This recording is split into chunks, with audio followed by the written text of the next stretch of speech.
வியாழக்கிழமை சரியான வயிற்று வலி, தாங்கவே முடியாத அளவுக்கு இருந்தது. விட்டால் அழுதுருவேன் போல இருக்கு.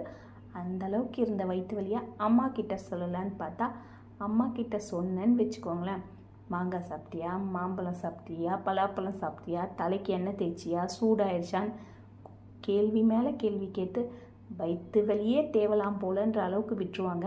அதனால் நான் அம்மா கிட்ட சொல்லாமல் அம்மன் கிட்ட தாங்க சொன்னேன். அம்மா தாயே, என்னுடைய வயிற்று வலியை நீ சரியாக்கிடுமா, நாளைக்கு நான் உனக்கு இளநீரில் அபிஷேகம் பண்ணுறேன் அப்படின்னு சொல்லிட்டு, அதே மாதிரி அம்மா கிட்ட வேணுனதும் எனக்கு என்னமோ கொஞ்ச நேரத்தில் சரியாயிடுச்சு. அதுக்கப்புறம் இளநீர் அபிஷேகம் தான் வெள்ளிக்கிழமை நான் பண்ணேன். இந்த வாரம் அம்மனுக்கு 9 அபிஷேகம் செஞ்சோம்.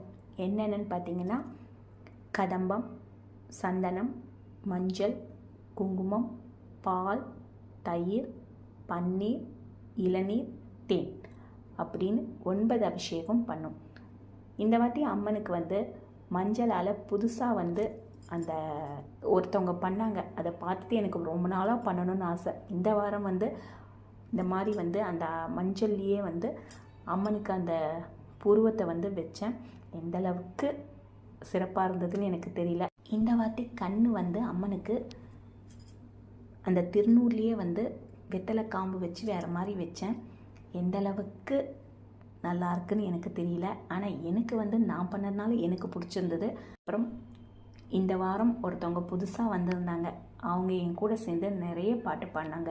அதனால் அம்மனை பாட்டாலேயே மகிழ்ச்சி படுத்திட்டு சந்தோஷமாக எல்லோரும் வீட்டுக்கு வந்தோம்.